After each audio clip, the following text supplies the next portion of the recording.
Ladies and gentlemen, American farmers are having their land confiscated through the use of eminent domain. They will not be allowed to farm there going forward in order to make room for a massive carbon capture and sequestration pipeline.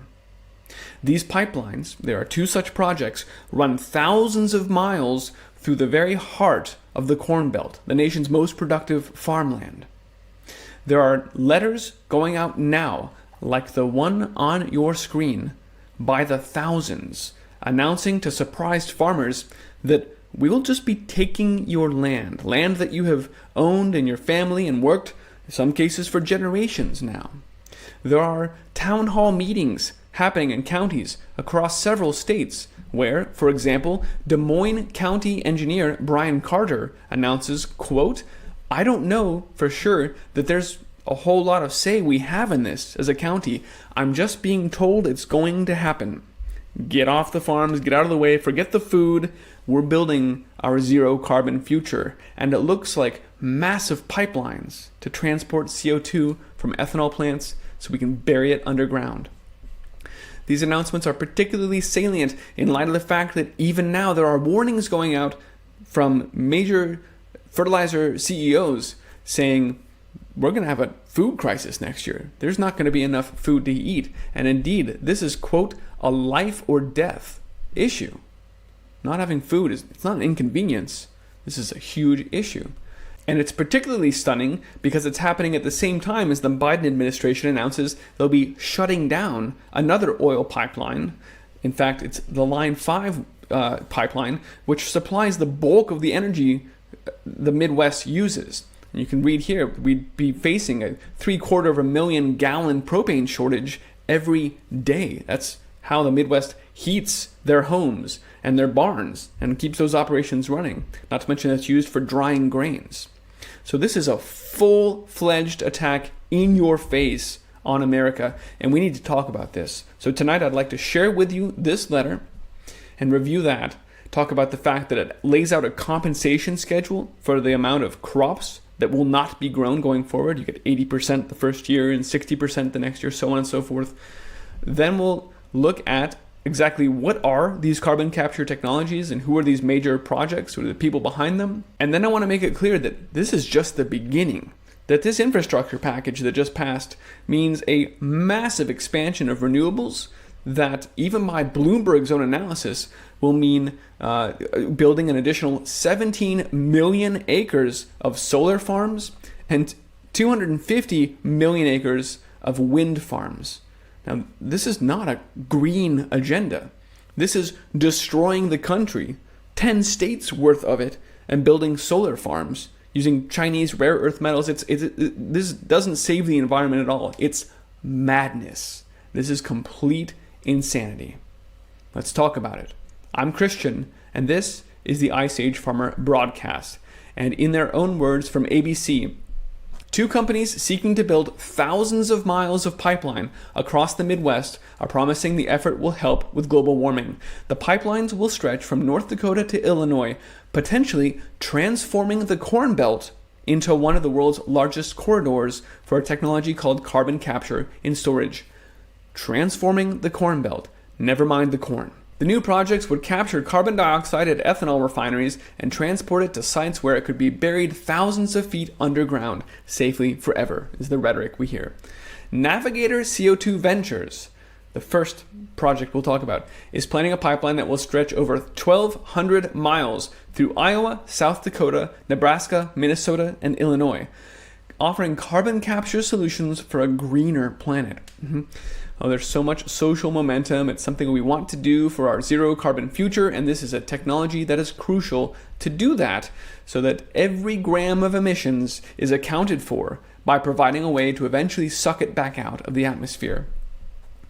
I want to be very clear here when they say ethanol refineries, this is just the beginning.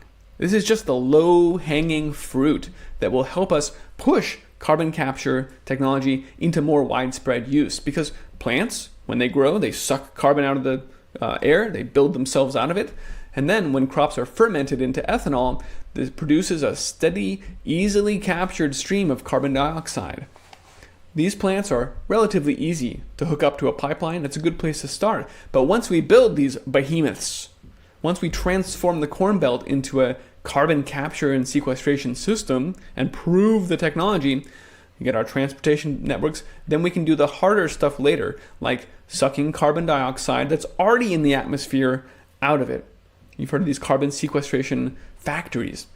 That will be important to bring global temperatures back down and resolve global warming, which is a complete farce. It doesn't stop there either. Ladies and gentlemen, these people will soon have you exhaling into a straw that will be hooked up into these pipelines so that you can bury your breath 1,300 feet under the ground. It's complete insanity.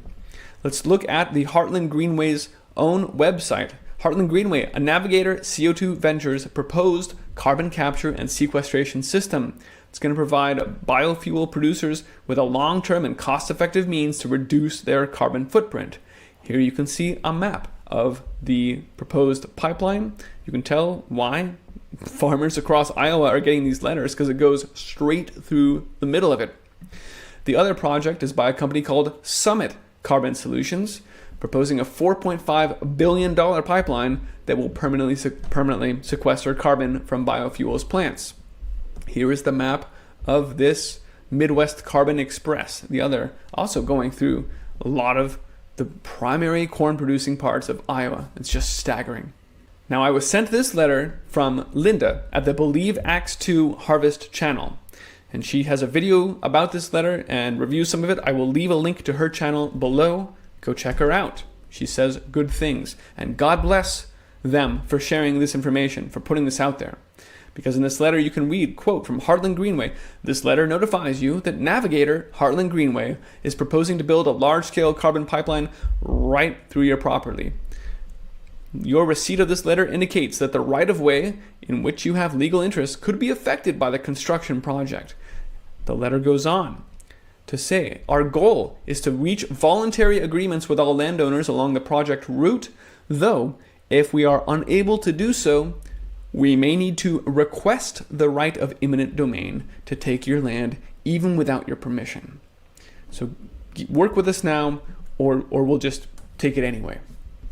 From the letter, which then outlines the pipeline construction process, you can see that the steps for construction, step 4 involves removing the topsoil where necessary, especially in agricultural areas. Obviously, this is a tremendously destructive process to soil, right? We've talked about the microbiome in the soil and how important it is, no-till. Now, stripping the topsoil across thousands of miles of the American Midwest is insane. This is a tremendously destructive process, which is why they have a compensation scheme. Navigator Heartland has promised to give farmers, the thousands of them that are receiving these letters and showing up to their county town halls, very upset right now.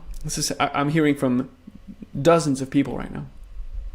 Outlines a compensation scheme including, number 1, damages for the land that is being used for planting and cultivating crops, because there won't be any crops on this land in the future. So for the first year, we'll give you the value of your crops lost. For the second year, we'll give you a little less, 80%. And then each year it's going to drop down like that. Third year, 60%. Why anyone would think it's a good idea to plow through thousands of miles of the Corn Belt in a year when we are hearing that there's going to be a worldwide food crisis is beyond rational understanding. In fact, it can only be understood if you realize this is a deliberately engineered crisis and they are attacking America with everything they have. This becomes even more evident, as I said, when you look at the effects of this proposed shutdown of the Line 5 pipeline, which the Biden administration is saying this is going to happen now. It's been talked about before, and so there was some analysis done on what the impacts would be. Here is one such analysis that mentions Michigan would be facing a 750,000 gallon per day shortfall of propane, leaving their homes unable to be heated and their barns for the animals. Not to mention anyone who's trying to dry grains wouldn't have the propane needed to finish those grains off. That's not to even mention the nearly 15 million gallon a day shortfall of gas, diesel, and jet fuel. Michigan would need to find an alternate supply for this, but, quote, alternatives for the above shortages are limited, meaning we would need massive investment in new pipeline infrastructure, right? It beggars belief at this point. Or we would need to significantly increase rail or trucking capacity to make up for this Line 5 shutdown. So we're going to either build new pipelines or more likely invest in rail.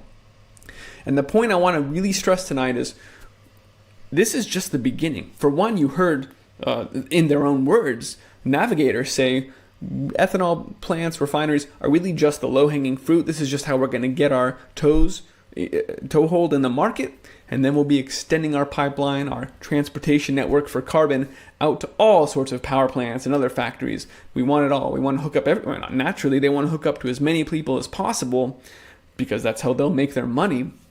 In fact, one of these articles says it's the federal government that started this whole thing by offering tax credits for $50 for every metric ton of carbon dioxide sequesters. So it's taxpayer money incentivizing all of these things. It's coming out of the Biden infrastructure plan.